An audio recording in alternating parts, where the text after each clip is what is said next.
नौवीं कक्षा के प्यारे विद्यार्थियों, नमस्कार। जैसा कि आपको पता ही है कि 13 जुलाई से हमारे बायो मंथली पेपर शुरू होने जा रहे हैं। इसमें मैं आपको बताऊंगा कि ये पेपर कैसा आएगा, कुल कितने नंबर होंगे, किस प्रकार के प्रश्न हमसे पूछे जाएंगे। तो इस वीडियो में आपको एक सैंपल पेपर भी सॉल्व करके बताया जाएगा कि ये पेपर किस तरह करना है। तो इस पेपर में कुल 3 भाग होंगे और तीनों भागों के प्रश्न करने अनिवार्य हैं। भाग 1 होगा ऑब्जेक्टिव टाइप क्वेश्चन। इसमें 7 क्वेश्चन होंगे, हर क्वेश्चन 1 नंबर का होगा और कुल 7 अंकों का होगा। दूसरा भाग ख, इसमें 6 प्रश्न आएंगे और कोई 4 प्रश्न करने हैं। हर प्रश्न के 2 अंक हैं, तो इस प्रकार इसके 8 अंक हैं। भाग ग, इसमें कुल 2 प्रश्न पूछे जाएंगे, आपको 1 प्रश्न करना है और इस 1 प्रश्न का जो अंक है वो 5 अंक दिए जाएंगे और ये जो प्रश्न हैं आपने 4 से 5 वाक्यों में करने हैं। इस तरह हमने सभी प्रश्न करने हैं। अब आपको मैं बताता हूँ इसका सैंपल पेपर करना, हल कैसे करना है।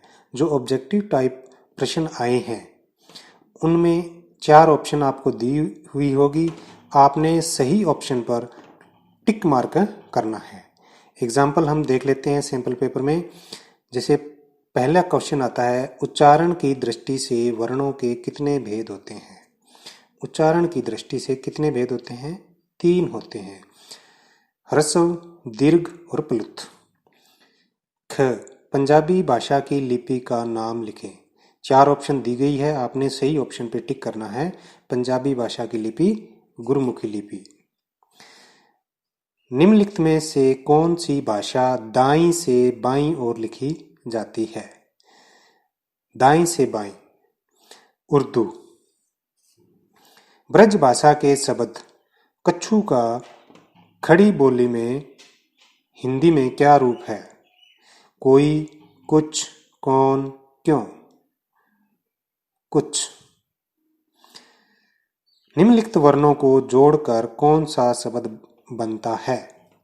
ये हमें दिए हैं, 6 वर्ण दिए हैं, इनको जोड़कर एक शब्द बनाना है। तो क प्लस ए प्लस र प्लस ए प्लस ल प्लस अ, तो इसको जोड़ने से कौन सा शब्द बनता है? क के साथ में ए, तो के, र अ र ल अ ल, केरल। तो इसका ऑप्शन है केरल। इस तरह आपने सही शब्द का उत्तर, सही शब्द चुनकर उत्तर देना है। रिक्त स्थान भरो। धीरे धीरे रे मना, धीरे सब कुछ होए। इसका ऑप्शन है। बूढ़ी खाला ने पंच किसको बनाया?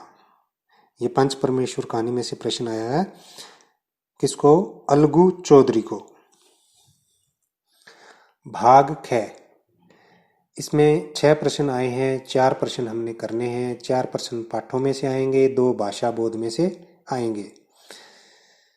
तो इमारत का होना न होना किस बात पर निर्भर करता है? इमारत का होना न होना इमारत की नींव की ईंट और मजबूती पर निर्भर करता है। खाला ने जुम्मन शेख को क्या धमकी दी? खाला ने जुम्मन शेख को पंचायत में जाने की धमकी दी। श्री कृष्ण जी यशोदा से क्या खाने की मांग करते हैं? श्री कृष्ण यशोदा से माखन रोटी की मांग करते हैं। कबीर जी के अनुसार ईश्वर किसके हृदय में वास करते हैं? कबीर जी के अनुसार ईश्वर सच्चे व्यक्ति के हृदय में वास करते हैं।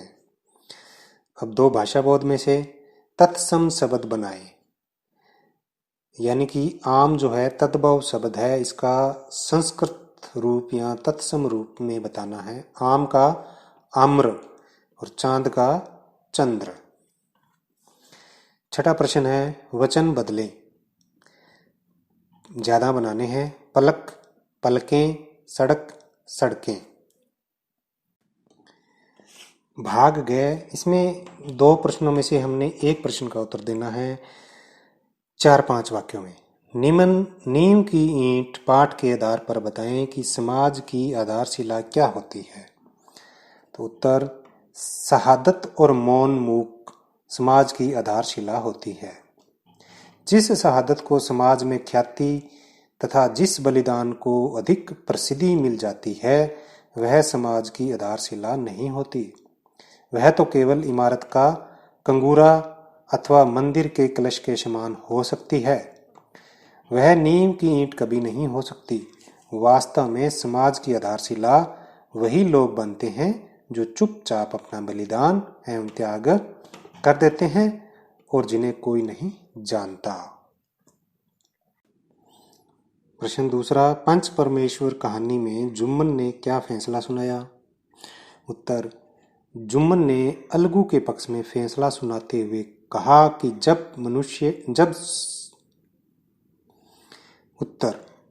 जुम्मन ने अलगू के पक्ष में फैसला सुनाते हुए कहा कि जब समझू ने अलगू से बैल खरीदा था, उस समय बैल एकदम स्वस्थ था।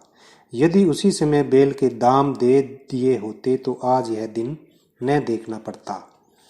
बैल की मृत्यु बीमारी से न होकर अपितु अत्यधिक परिश्रम से हुई है। अतः समझू साहू को अलगू को बैल की कीमत देनी ही होगी। तो आपने इन दोनों में से एक प्रश्न का ही उत्तर लिखना है।